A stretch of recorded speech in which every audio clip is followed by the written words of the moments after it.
Alright guys, welcome back to this quick little guide where I will show you the potential of the new Fiendsmith cards.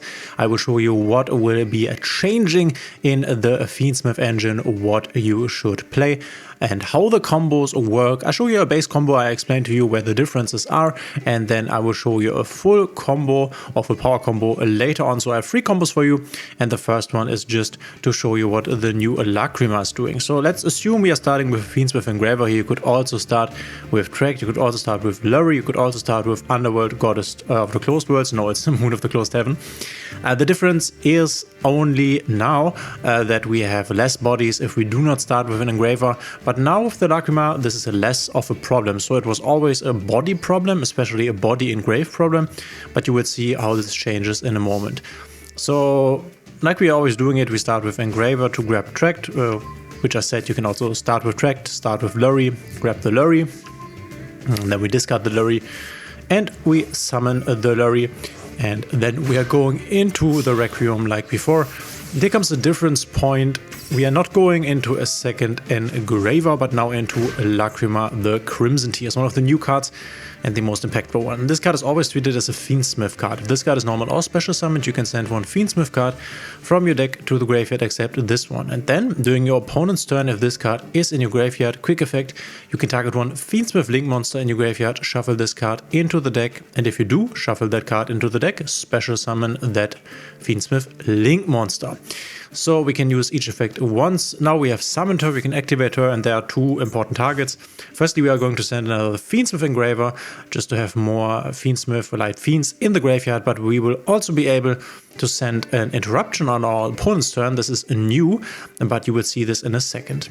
And then what you can do right here, you can just make the Lacrima into Necrocrypt Princess if you wanted to. And here is where we basically had the same thing before, because now we can go into a Caesar by reviving our Engraver. And this was something that was also possible before. Because before you could also just make an Engraver here and then make a Necrocrypt Princess like we just did, get the other Engraver from the grave, and then it's the same thing.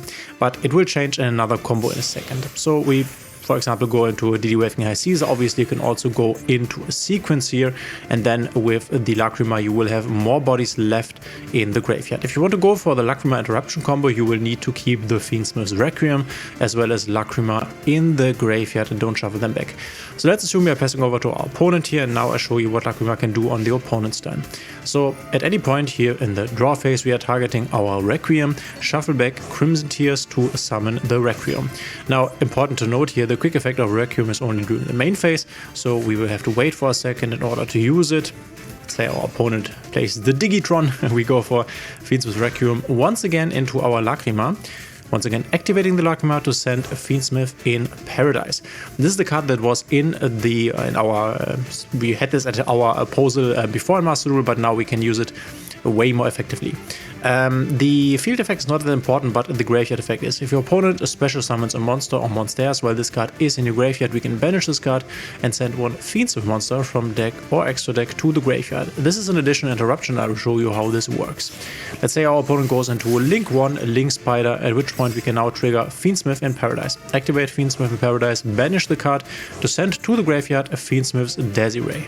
And because Fiendsmith's Desiree was sent to the graveyard, we can now shuffle back, in this case, either the Requiem or the Engraver in our graveyard to target one card on the field and send it to the graveyard. And this is the additional interruption that we are getting through the Lacrima. Keep in mind that you can do this every turn. So in next turn, because we have shuffled back our Requiem into the extra deck, we can once again with the Lacrima make a Requiem, once again go into Engraver, go into another Lacrima, and then you can do it once again on the opponent's turn. So obviously we are only playing one Fiendsmith in Paradise because we don't want to brick on this card.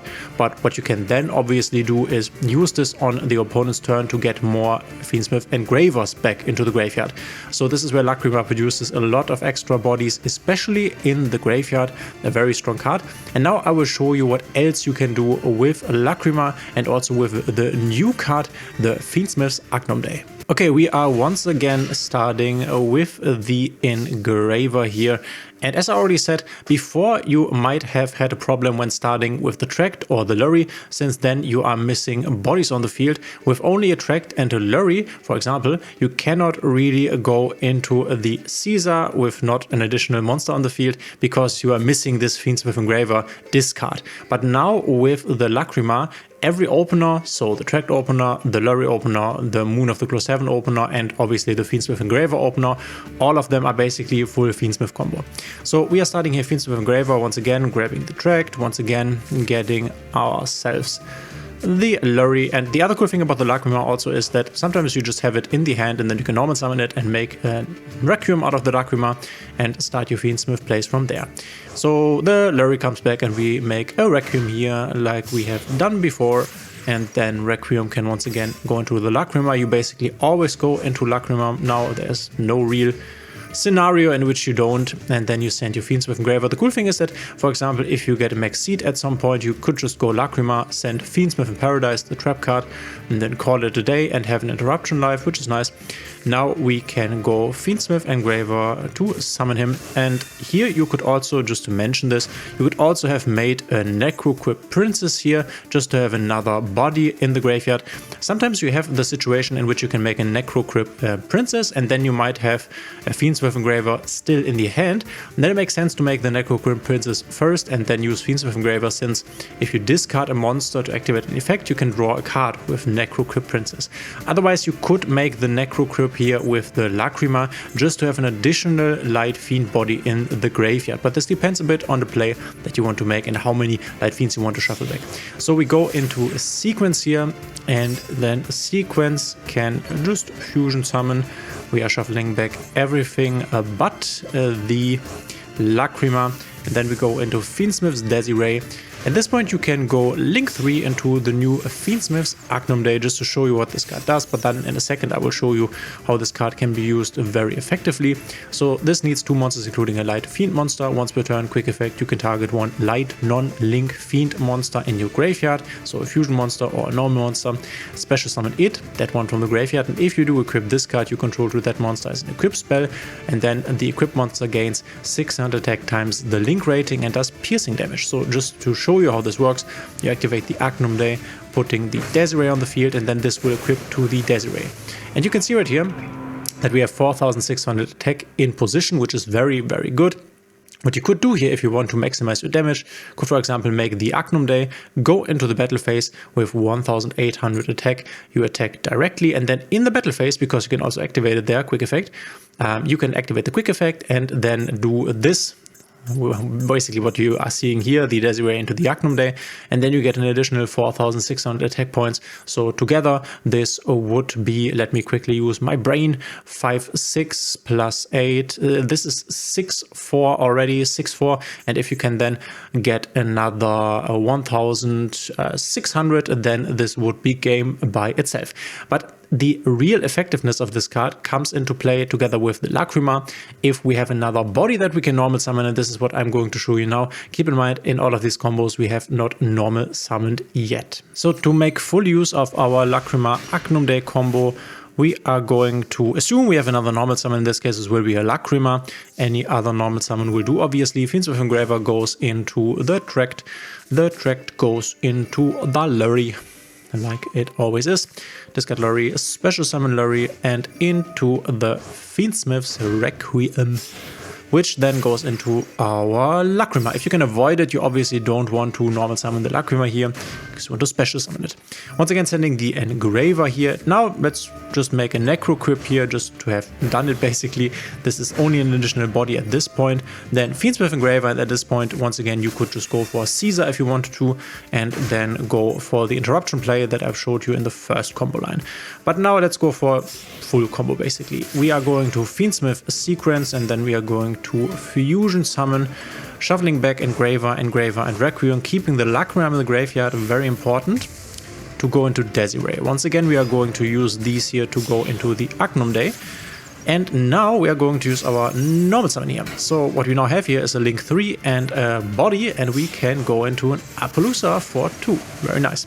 And now we are going to pass over to our opponent, and now the magic can happen. Turn change. We are going to activate Lacrima in the graveyard. This time around we are not targeting the Requiem since it is no longer in the graveyard, but we are targeting Fiendsmith's Agnumday because she can target any Fiendsmith link monster, and Agnumday is one. So we are going to shuffle back Lacrima and then summon the Agnumday. Now, still in the draw phase, we can activate Agnumday, target Desiree, and now we have our Desiree negate life with even more attack points. So with the Fiendsmith Engraver plus a normal summon body, you can go into an Appaloosa for 2 and a Fiendsmith's Desiree, and you also have follow-up in your graveyard, but not a Fiendsmith Engraver, unfortunately. But keep in mind that, for example, next turn you could once again go Lacrima Crimson Tears and resummon the Fiendsmith Sequence, for example. Obviously, keep in mind that Fiendsmith Sequence is the card that protects the Fiendsmith's Desiree from being targeted. If it is equipped, the Fiendsmith Agnumday does not do such a thing, since it only gives attack points and does the piercing damage. So in terms of what you want to play in your Fiendsmith deck, this depends a bit. If you want to play a control variant, you could definitely go for triple Lacrima the Crimson Tears just to see it more often. But if you just want to play the new Fiendsmith package, I would suggest you go play one Lacrima in addition and then one Fiendsmith in Paradise, the Interruption Trap. And then if you can fit it, you can also play Fiendsmith's Agnumday, but the small and lean package of the new Fiendsmith line will just include one Lacrima and one Fiendsmith in Paradise.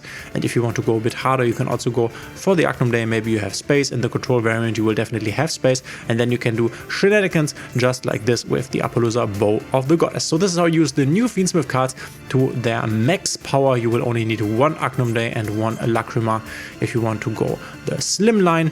And if you want to go a harder line, then you could also go for 3 Lacrimas, or maybe also play the other new Fiendsmith cards that are actually not very valuable or usable, but you could play them if you wanted to. If you have any further questions concerning this topic, let me know in the comments below. Thanks for being here. Obviously, we will see each other tomorrow on release day and stream like we always do. Thanks for being here, and until the next one.